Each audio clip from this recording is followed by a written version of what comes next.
आप जानते हैं, इस कोविड ने एक लेसन सिखाया। और जानते हैं वो लेसन क्या था? चाहे तुम्हारे पास कितने भी पैसे हो, अंत में काम तो वही आएगा। ट्रस्ट।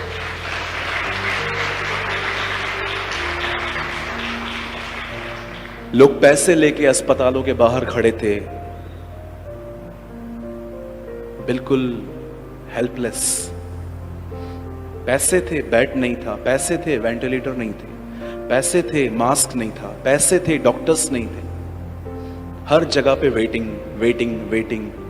दम तोड़ रहे थे लोग, ऑक्सीजन नहीं थी। मातम था, मातम। मैं जब वो मिस्र की वो रात पढ़ता हूं ना, जब इजराइल के लोग मिस्र से निकले थे, वो सेम नाइट मैंने मुंबई में देखी थी कि कैसे मौत का फरिश्ता घूम रहा था। कुछ काम में नहीं आ रहा था। बड़े से बड़े लोगों को कॉल्स कर रहे थे, सब बोल रहे थे बस बस मैं देखता हूं, मैं देखता हूं, मैं देखता हूं। और फोन लेके खड़े रहते थे, किसका तो कॉल आएगा, कोई तो कहेगा कि यस बेड अवेलेबल है। इस कोविड में हमने एक बात सीखी, मैंने सीखी कि चाहे आपके पास कितना भी पैसा हो, आपको अंत में खुदा ही काम आने वाला है। और अब हमने और अधिक उस पर निर्भर होना सीखा। हम पहले भी थे, लेकिन उतने नहीं थे जितने अब हैं।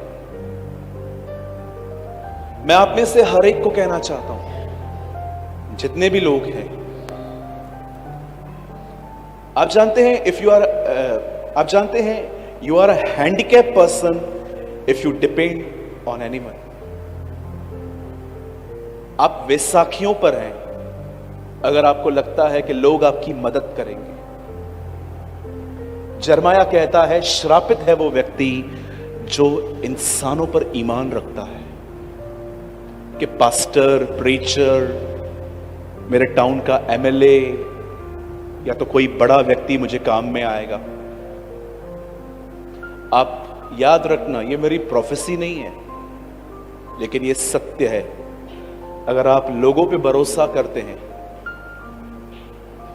आप टूटने के लिए तैयार हो जाओ।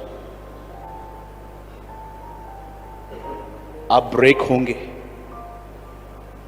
इवन अगर आप एक हाउसवाइफ हैं और आप अपने पति को ही परमेश्वर समझते हैं, मार्क माय वर्ड्स, आप ठोकर खाओगे। क्योंकि किसी इंसान में आपको पूरी तरह समझने की कैपेसिटी नहीं है, समझ नहीं है। इसीलिए कई बार आपको शिकायतें होती हैं, ये मुझसे अच्छा नहीं चलते, ये मुझसे बात नहीं करते, ये मुझे घूमने नहीं लेके जाते, ये नहीं करते, वो ये नहीं करते। यू नो रीजन क्या है? आपने एक व्यक्ति को खुदा का दर्जा दे दिया। मैं इस पुलपिट पे आपके सामने टेस्टमनी देता हूं, मैं अपने जीवन में किसी पर भी निर्भर नहीं हूं। मैं यंग हूं, मैं कमाना जानता हूं। मैं यंग हूं, खुदा ने मेरे को स्ट्रेंथ दी है। मैं यंग हूं, मैं अपना काम खुद कर सकता हूं। परमेश्वर ने मुझे स्ट्रेंथ दी है। मैं आप में से हर एक को एक एडवाइस देता हूं।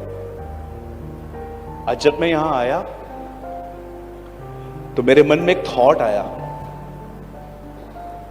कि सूरज, यहां ऐसे बहुत सारे लोग हैं जिनको लोगों से शिकायतें हैं। ऐसे बहुत सारे परिवार हैं जिनको एक दूसरे से बहुत शिकायतें हैं, और कुछ लोग तो नफरत से भी भरे हुए हैं। आप जानते हो आपका प्रॉब्लम क्या है? ये तो आपके साथ होना ही था। जानते हो प्रॉब्लम क्या है? क्योंकि आप लोगों से दोस्ती में नहीं हो, आप लोगों पे निर्भर हो। परमेश्वर हर एक से दोस्ती नहीं करता, याद रखिए। आज जरा सोचिए, किससे क्यों कंप्लेन है आपको इतनी? क्यों आपको ऐसा लगता है कि आपकी मदर आपको समझती नहीं, आपका भाई आपको नहीं समझता, आपके फादर सिर्फ और सिर्फ आपके ऊपर बोझ डालते रहते हैं? क्यों आपको लगता है कि मेरा पास्टर मुझे नहीं समझता? याद रखिए, ओवर एक्सपेक्टेशंस बहुत बड़ा पॉइजन है आज। इसकी वजह से ही आज सब कुछ खत्म हो रहा है। बहुत सारी बहनें अपने बच्चों को कहती हैं, इतना तुझे बड़ा किया, तूने मेरे लिए क्या किया? मैंने तो इतना कुछ तेरे लिए किया। आप क्यों लोगों से इतनी उम्मीद करते हैं? हाँ, ठीक है, आपके बच्चों का फर्ज है कि जब वो बड़े हो जाते हैं तो वो कमा के आपको खिलाएं, इसमें कोई गलत नहीं है। पर कुछ लोग है ना, इतनी अटैचमेंट में होते हैं, इतनी अटैचमेंट में। आप जानते हो, जो भी लोग खुदा से ज्यादा लोगों से मोहब्बत करते हैं, जानते हो बाइबल उन्हें क्या कहती है? यीशु ने एक आदमी को कहा, मेरे पीछे हो ले। वो कहता है, प्रभु मैं अपने पिता को गाड़ के फिर तेरे पास आऊंगा। एक्चुअली उसका बाप मरा नहीं था, वो ये कह रहा था, मेरा डैड जिंदा है, मुझे इसकी सेवा करने दे, जब वो मर जाएगा मैं तेरे साथ आ जाऊंगा। और यीशु मसीह ऐसे व्यक्ति के लिए कहता है, मुर्दों को अपने मुर्दे गाड़ने दे। आप जानते हो, वो लोग जो खुदा से ज्यादा संबंधों से प्रेम करते हैं, बाइबल उन्हें मुर्दा कहती है, डेड क्रिश्चियंस, मरे हुए लोग। इसीलिए प्रभु इब्राहिम से कहता है, इब्राहिम तूने मेरे लिए अपना बेटा भी न रख छोड़ा, उसे भी दे दिया, अब मैं तुझे निश्चय आशीष दूं। यदि कोई अपने मां, बाप, भाई, बहन, अपने आप को अयोग्य न जाने, वो मेरा चेला कभी नहीं हो सकता। Jesus preach.